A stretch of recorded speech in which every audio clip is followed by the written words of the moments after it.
Куранда келет, урматтуу мусулман бир тууган, шайтан бизди кедейлик менен коркутат, жакырчылык менен коркутат. Жакыр болуп каласың, кедей болуп каласың деп, кедейчилик менен, жакырчылык менен коркутат.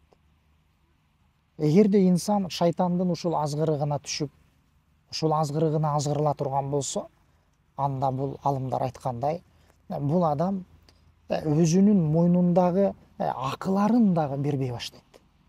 Бала чакаларынын акыларын дагы бербей баштайт. Үй бүлөсүнүн акысын дагы бербей баштайт. Ата энесинин акысын дагы бербей баштайт. Мал мүлкүн сарптоодон коркуп калат. Себеби ал шайтандын кедейликтен кедейликке түшүп каласың, жакыр болуп каласың деген азгырыгына азгырылып калган. Мусулман адам андай эмес, урматтуу мусулман бир тууган. Мусулман адам эгерде ажалы жете элек болсо, ажалы келе элек болсо, анын ырыскысы келе берет деген ишенимде. Кандай себептер менен болбосун.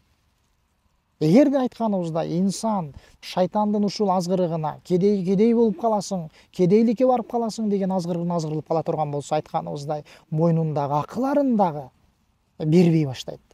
Анан алымдар айткандай өзүнүн жада калса мойнундагы карызын дагы төлөбөй качып калат. Жакыр болуп калам, кедей болуп калам, мал мүлкүм калбай калат депчи. Андан өтүп барып эң коркунучтуусу Раббиси жөнүндө дагы жаман күмөндө боло баштайт. Кантип айтканыбыздай, кедей болуп калам деп коркот.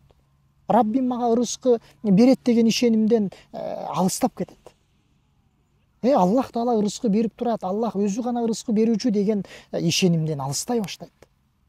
Көрдүңүзбү мусулман бир тууган? Ошон үчүн мусулман адам андай шайтандын азгырыгынан сак болуу керек, Раббиси жөнүндө бекем ишенимде болуусу керек.